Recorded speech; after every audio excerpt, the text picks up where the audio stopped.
नमस्कार दोस्तों, आप सभी का स्वागत है आपके अपने चैनल राज एग्ज़ाम अड्डा में। आज की क्लास हमारी करंट अफ़ेयर की क्लास होने वाली है और हमने नेशनल और इंटरनेशनल के महत्वपूर्ण करंट अफ़ेयर को आज की क्लास में शामिल करा है। आने वाले एग्ज़ाम के लिए काफ़ी महत्वपूर्ण प्रश्न होने वाले हैं। आज का सबसे पहला प्रश्न हमारा होने वाला है, विश्व जनसंख्या दिवस कब मनाया जाता है? ठीक है, तो विश्व जनसंख्या दिवस जो मनाया जाता है वो 11 जुलाई को मनाया जाता है। कब मनाया जाता है अभी विश्व जनसंख्या दिवस? तो 11 जुलाई को मनाया जाता है। विश्व किस वाहिनी भाषा दिवस 2024 कब मनाया गया? तो 7 जुलाई को मनाया गया। अंतर्राष्ट्रीय सहकारिता दिवस 2024 6 जुलाई को मनाया गया। 6 जुलाई के पहले शनिवार को अंतर्राष्ट्रीय सहकारिता दिवस 2024 मनाया गया। अंतर्राष्ट्रीय प्लास्टिक बैग मुक्त दिवस 3 जुलाई को मनाया गया। तो कहीं ना कहीं इन दिवस को याद रखना है जहां से क्वेश्चन हमें एग्जाम में देखने को मिलते हैं। तो विश्व जनसंख्या दिवस कब मनाया जाता है भाई? तो 11 जुलाई को मनाया जाता है। और इनसे हमें क्या बातें याद रखनी है? इनसे जो हमें बातें याद रखनी है, हर साल 11 जुलाई को विश्व जनसंख्या दिवस मनाया जाता है। यह आयोजन 1989 में संयुक्त राष्ट्र विकास कार्यक्रम की गवर्निंग काउंसिल द्वारा स्थापित किया गया था भाई। विश्व जनसंख्या दिवस का उद्देश्य विभिन्न जनसंख्या मुद्दों पर लोगों की जागरूकता को बढ़ाना है। इसका उद्देश्य क्या है भैया? तो विभिन्न जनसंख्या मुद्दों पर लोगों की जागरूकता को बढ़ाना है। और इसकी थीम क्या थी भाई 2024 की? तो leave no one behind, count everyone. इसकी थीम है भाई 2024 की विश्व जनसंख्या दिवस की। जनगणना 2011 से अगर हम बातें करते हैं क्या क्या हमें याद रखना है, तो जनसंख्या का अध्ययन भैया किसमें किया जाता है? तो डेमोग्राफी में जनसंख्या का अध्ययन किया जाता है। भारत में पहली जनगणना की शुरुआत कब होती है? तो 1872 में भारत में पहली जनगणना की शुरुआत की जाती है। और किसके कार्यकाल में भैया? तो लॉर्ड मेयो के कार्यकाल में भारत की पहली जनगणना की शुरुआत की जाती है। देश में नियमित जनगणना की शुरुआत कब की गई? तो देश में नियमित जनगणना की शुरुआत 1881 में लॉर्ड रिपन के कार्यकाल में शुरुआत की गई। स्वतंत्र भारत की पहली जनगणना कब हुई? तो स्वतंत्र भारत की पहली जनगणना 1951 में की जाती है। जनगणना का महाविभाजक वर्ष भैया किस वर्ष को कहा जाता है? तो जनगणना का महाविभाजक वर्ष 1921 को कहा जाता है। जनगणना का लघु विभाजक वर्ष कौन सा भी? तो जनगणना का लघु विभाजक वर्ष जो है 1951 है। जनगणना की अवधि प्रत्येक वर्ष भैया कितने वर्षों में जनगणना की कराई जाती है? तो 10 वर्षों में कराई जाती है जनगणना। ठीक है, इसी के साथ साथ हमें जो बातें और याद रखनी है, तो जनगणना की 2011 की जनगणना का क्रम देश की कौन सा भी है? तो 15वीं तथा स्वतंत्र भारत की ये 7वीं जनगणना थी। इससे और हमें क्या क्या बातें याद रखनी है 2011 की जनगणना से?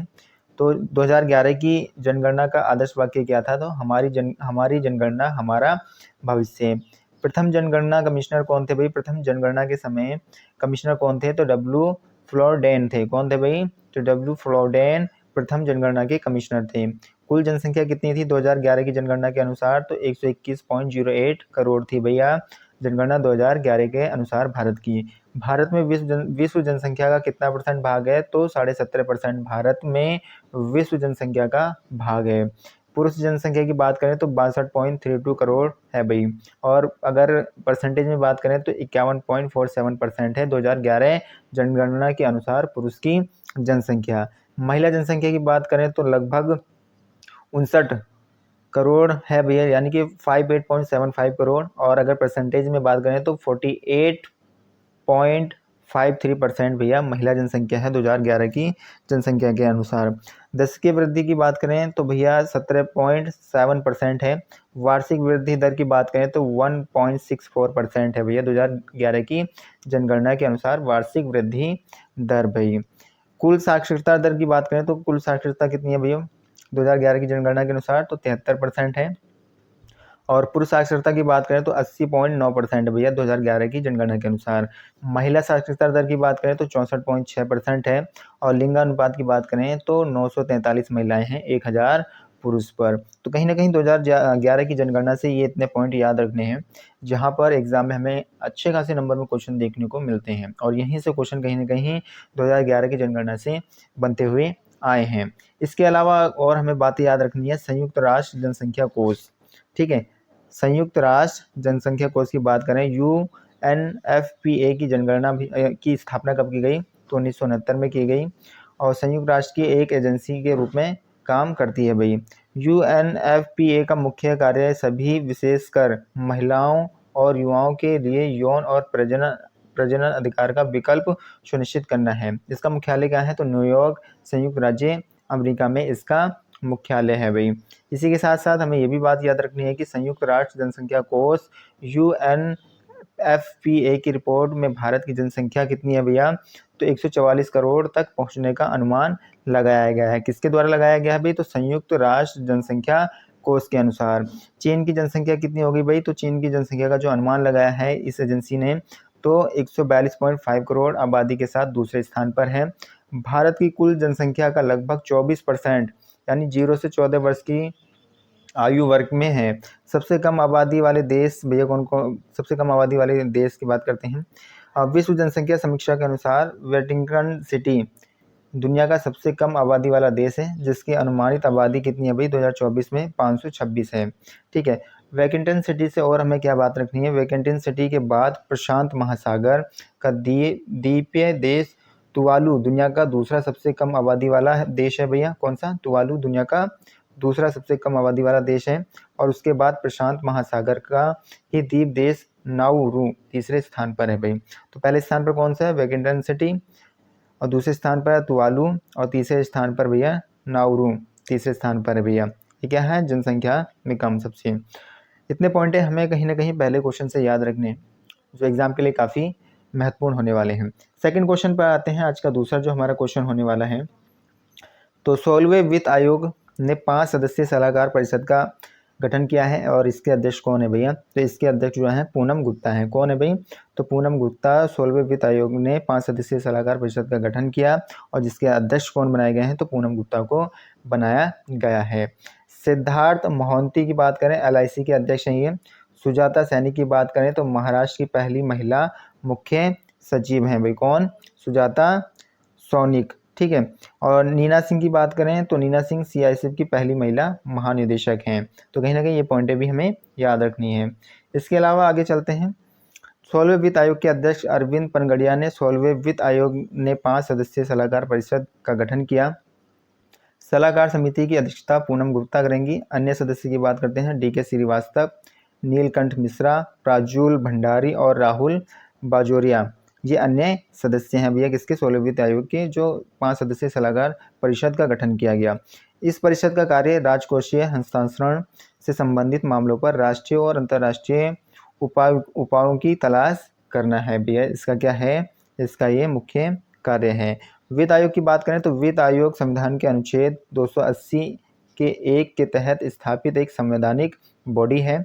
ये केंद्र और राज्य के बीच पैसा कितना बटेगा, कैसे बटेगा, इसकी देखरेख कर सकता है। पहला वित्त आयोग 1951 में स्थापित किया गया। पहले वित्त आयोग के अध्यक्ष KC न्योगी थे, और 15वें वित्त आयोग के अध्यक्ष नंद किशोर सिंह हैं। कौन है भाई 15वें वित्त आयोग के अध्यक्ष? तो नंद किशोर सिंह हैं। वित्त आयोग को हर साल 5 वर्ष में नियुक्त किया जाता है। ठीक है। तो पहले वित्त आयोग के अध्यक्ष कौन थे भैया? तो KC न्योगी थे। स्थापना कब होती है? तो 1951 में स्थापना की जाती है। 15वें वित्त आयोग के अध्यक्ष कौन होते हैं? तो नंद किशोर सिंह 15वें वित्त आयोग के अध्यक्ष होते हैं, और हर 5 वर्ष में भैया क्या करा जाता है? वित्त आयोग को नियुक्त किया जाता है भाई। ठीक है। तो कहीं ना कहीं इन बातों को भी हमें याद रखना है। इसी के साथ साथ हमें ये भी याद रखना है कि राष्ट्रपति संसद के दोनों सदनों के समक्ष वित्त आयोग की रिपोर्टों को प्रस्तुत करता है भाई। वित्तीय वर्ष 1 अप्रैल से अगले वर्ष 31 मार्च तक होता है। अनुच्छेद 360 वित्तीय आपातकाल की जानकारी देता है, यानी वित्तीय आपातकाल जो लगाया जाएगा अनुच्छेद 360 के अंतर्गत लगाया जाएगा। भारत में अब तक कोई वित्तीय आपातकाल घोषित नहीं किया गया है। ठीक है। तो भारत में अभी तक कोई वित्तीय आपातकाल नहीं लगाया गया है। तो इतने पॉइंट हमें याद रखने हैं। अगले क्वेश्चन की ओर चलते हैं। अगला आज का हमारा क्वेश्चन है, ग्रो विद द ट्रीज वृक्षारोपण अभियान BSF द्वारा कहाँ शुरू किया गया है? तो ये जो शुरू किया गया भाई श्रीनगर में शुरू किया गया है। ऑपरेशन कामधेनु जम्मू, सांबा और कठुआ जम्मू कश्मीर में चलाया गया है। लेह जो कि भारत का सबसे ऊंचा मौसम विज्ञान केंद्र है। और मुंबई की बात करें तो प्रवासियों के लिए भारत का सबसे महंगा शहर जो है वो मुंबई शहर है भाई। तो ग्रो विद ट्रीज वृक्षारोपण अभियान BSF के द्वारा कहाँ चलाया गया? तो श्रीनगर में चलाया गया है। इससे जो बातें याद रखनी है, सीमा सुरक्षा बल यानी बीएसएफ ने भारतीय स्टेट बैंक एसबीआई के सहयोग से श्रीनगर में बीएसएफ मुख्यालय में ग्रो विद ट्रीज वृक्षारोपण अभियान का आयोजन किया है। उद्देश्य क्या है? एक हरियाली वातावरण बनाना और वृक्षारोपण के महत्व को बढ़ावा देना इसका मूल उद्देश्य है। बीएसएफ के अधिकारी, जवान, एसबीआई अधिकारी और स्कूली बच्चे इसमें शामिल थे भाई। ठीक है। और सीमा सुरक्षा बल की यानी बीएसएफ की बात करते हैं। बीएसएफ की स्थापना कब की गई? तो 1 दिसंबर 1965 को। कब भैया? 1 दिसंबर 1965 को बीएसएफ की स्थापना की गई। सिद्धांत क्या है इसका? तो जीवन पर्यंत कर्तव्य इसका सिद्धांत है। वर्तमान महानिदेशक कौन है? तो नितिन अग्रवाल इसके वर्तमान महानिदेशक हैं। केंद्रीय सशस्त्र पुलिस बल है भाई ये कैसी भैया पुलिस बल है? तो केंद्रीय सशस्त्र पुलिस बल है। इसकी प्राथमिक भूमिका पाकिस्तान और बांग्लादेश के साथ भारत की सीमाओं की रक्षा करना है भाई। ठीक है। इसकी जो मुख्य भूमिका है वो क्या है? पाकिस्तान, बांग्लादेश के साथ भारत की सीमाओं की सुरक्षा करना इसका मुख्य उद्देश्य है। जम्मू कश्मीर की बात करें तो जम्मू कश्मीर से जो हमें याद रखने हाल फिलहाल की जो बातें, दुनिया का सबसे ऊंचा रेल ब्रिज भैया कहाँ बनाया गया है? तो दुनिया का सबसे ऊंचा रेल ब्रिज चिनाब ब्रिज पर बनाया गया है। और कितने मीटर का ये रेल ब्रिज है भाई? तो 359 मीटर का ये रेल ब्रिज है। उत्तर भारत के पहले सरकारी होम्योपैथिक कॉलेज की स्थापना कहाँ की गई भाई? तो कठुआ में की गई। आनंद विहार अधिनियम लागू कहाँ किया गया? तो जम्मू कश्मीर में लागू किया गया। किश्तवाड़ के केसर को जीआई टैग मिला जो कि जम्मू कश्मीर में है। तवी महोत्सव कहाँ मनाया जाता है? तो जम्मू कश्मीर के अंदर मनाया जाता है। पीएम विश्वकर्मा योजना को लागू करने वाला पहला केंद्र शासित प्रदेश कौन सा है? तो वो जम्मू कश्मीर है भाई। Gyanodaya express college on wheels पहल कहाँ चलाई गई? तो जम्मू कश्मीर के अंदर चलाई गई। आरोपी आतंकवादियों के लिए जीपीएस एक्सटेंट लॉन्च कहाँ किया गया? तो जम्मू कश्मीर पुलिस के द्वारा लॉन्च किया गया। और ट्यूलिप गार्डन कहाँ है भैया? तो श्रीनगर में है। तो ये हाल फिलहाल की जो घटनाएं हैं ये कहाँ की हैं भैया? तो जम्मू कश्मीर के हैं भाई। तो इनको भी कहीं ना कहीं हमें याद रखना है। और महत्वपूर्ण नियुक्ति की अगर बात करते हैं जो महत्वपूर्ण अभी हाल फिलहाल में हुई हैं तो कौन कौन सी हुई हैं? तो पंकज अग्रवाल हरियाणा के मुख्य सचिव, हरियाणा के मुख्य निर्वाचन अधिकारी बनाए गए हैं। अलीसा दा आंदा माद्रोज जो कि FATF की अध्यक्ष हैं भैया। न्यायमूर्ति विद्युत रंजन सारंगी झारखंड के मुख्य न्यायाधीश बनाए गए हैं। मसूद पेजेशकशियन ईरान के राष्ट्रपति हैं भैया। की स्टारमर ब्रिटिश प्रधानमंत्री बनाए गए हैं। चारुलता एस कर जो कि RBI की कार्यकारी निदेशक बनी है। सील नागू पंजाब व हरियाणा हाईकोर्ट के मुख्य न्यायाधीश बनाए गए हैं। BN गंगाधर राष्ट्रीय चिकित्सा आयोग के भैया अधिकारी के रूप में इनको नियुक्त किया गया है। और इसी के साथ साथ डिक स्कॉप नीदरलैंड के प्रधानमंत्री बने हैं भाई। तो कहीं ना कहीं ये भी बातें हमें याद रखनी है जो नियुक्ति से संबंधित हैं भाई। अगले क्वेश्चन की ओर चलेंगे। अगला आज का हमारा क्वेश्चन है, दुनिया की पहली मिस AI केजा लेनी बनी है, उनका संबंध किस देश से है? तो उनका संबंध भैया मोरक्को देश से है। जो दुनिया की पहली AI केजा लिली बनी है भैया, संबंध किस देश से है? तो मोरक्को देश से इनका संबंध है। मोरक्को की केजा लिली को दुनिया की पहली मिस AI का ताज पहनाया गया है। केजा ने 1500 से अधिक कंप्यूटर मॉडिफाइड मॉडलों को पछाड़ते हुए टॉप पोजीशन हासिल किया है। केजा लिली ने भैया कितने $20,000 का ग्रैंड प्राइज जीता है। मिस AI ब्यूटी पीजेंट दुनिया की पहली AI ब्यूटी पेजेंट थी भैया। इस प्रतियोगिता में AI मॉडल ने हिस्सा लिया था। यह प्रतियोगिता ऑनलाइन आयोजित करवाई गई थी भैया। तो ये जो प्रतियोगिता हुई थी तो वह कैसी ऑनलाइन प्रतियोगिता थी भाई। अगले क्वेश्चन की ओर चलते हैं। अगला क्वेश्चन है, एरियन 6 रॉकेट किस अंतरिक्ष एजेंसी से लॉन्च किया गया भैया? एरियन 6 रॉकेट किस अंतरिक्ष एजेंसी से लॉन्च किया गया है? तो ESA। ठीक है, किससे भैया? ESA से। इसी के साथ साथ हमें ये भी बात याद रखनी है कि अग्रिकुल कॉस्मोस दुनिया का पहला 3D printed space rocket engine प्रक्षेपित किया गया है। ठीक है। Space 10 Falkland 9 rocket space 10 company का है। चंद्रयान 3 की सफलता के लिए इसरो को मिला लीव एरिकेशन लूनर पुरस्कार दिया। चंद्रयान 3 के लिए सफलता के लिए इसरो को कौन सा पुरस्कार दिया गया? तो लीव एरिकेशन लूनर पुरस्कार से सम्मानित किया गया है। इससे जो बातें याद रखनी है, यूरोपीय अंतरिक्ष एजेंसी ESA ने अपने हैवी लिफ्ट रॉकेट एरियन 6 को अंतरिक्ष में लॉन्च कर दिया है। यह रॉकेट स्पेस 10 के फाल्कन 9 रॉकेट के समान है। फाल्कन 9 से लॉन्च का खर्च करीब 6.7 करोड़ डॉलर है और ये एरियन 6 से भी लॉन्च खर्च करीब 10 करोड़ डॉलर के आसपास होगा भाई। कितने भाई? 10 करोड़ डॉलर के आसपास होगा।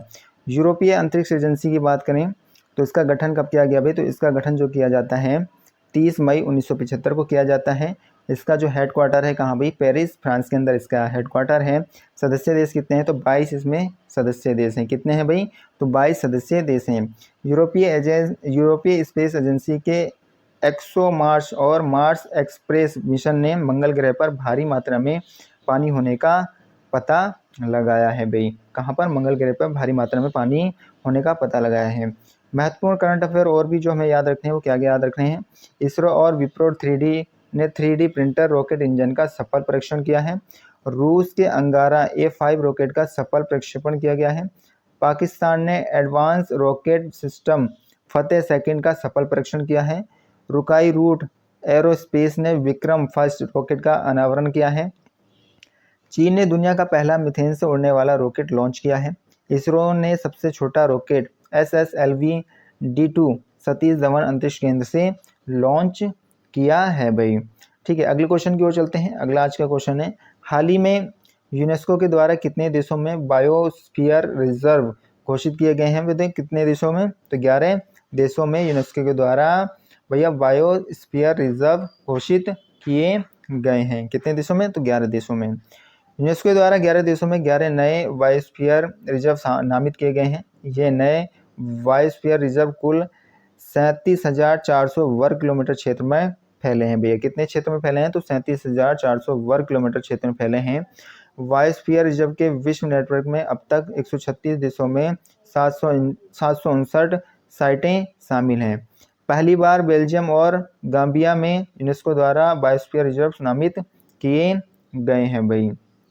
ठीक है, यूनेस्को ने पहली बार 1971 में बायोस्फीयर रिजर्व के कार्यक्रम की शुरुआत की है।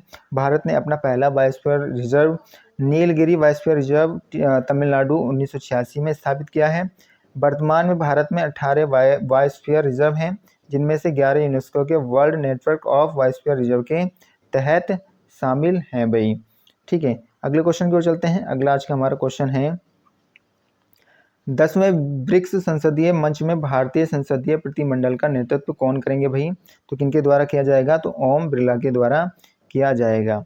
ठीक है, तो 10वें ब्रिक्स संसदीय मंच में भारतीय संसदीय प्रतिमंडल का नेतृत्व ओम बिरला के द्वारा किया जाएगा।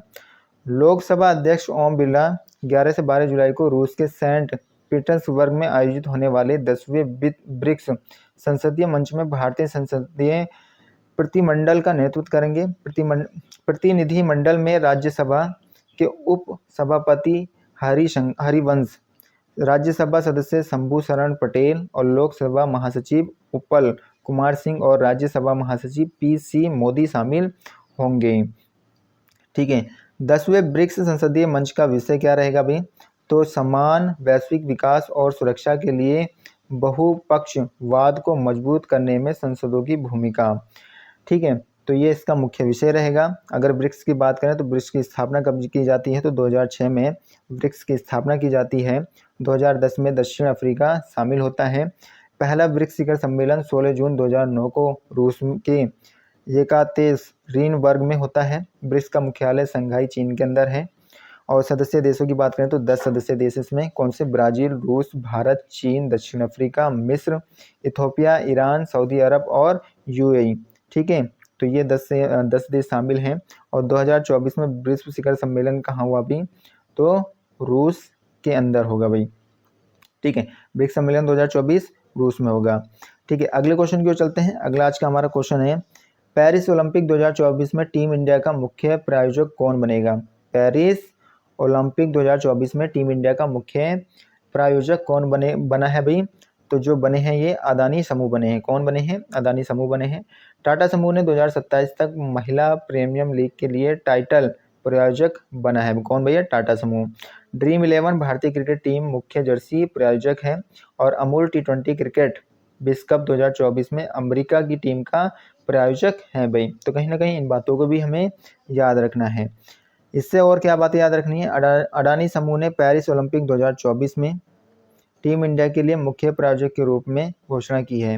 एथलीटों का समर्थन करने के लिए भैया डार्क्स गेट ओलंपिक्स अभियान शुरू किया गया है। अडानी समूह ने 2016 में विभिन्न खेलों में 28 से अधिक एथलीटों को शामिल किया है भाई। ठीक है, हाल ही में बीपीसीएल के प्रधान प्रायोजक के रूप में भारतीय ओलंपिक संघ के साथ साझेदारी की गई है। यस बैंक पेरिस ओलंपिक 2024 के लिए भारतीय ओलंपिक संघ के साथ की साझेदारी है भाई। यस बैंक आधिकारिक बैंकिंग भागीदार बना है भाई। कौन सा बैंक? तो यस बैंक भैया। ठीक है, तो ये भी बातें कहीं ना कहीं हमें इस क्वेश्चन से याद रखना है। आशा करूंगा आप सभी को अगर आज की क्लास अच्छी लगी है तो लाइक शेयर एंड सब्सक्राइब करना ना भूलें। Thank you.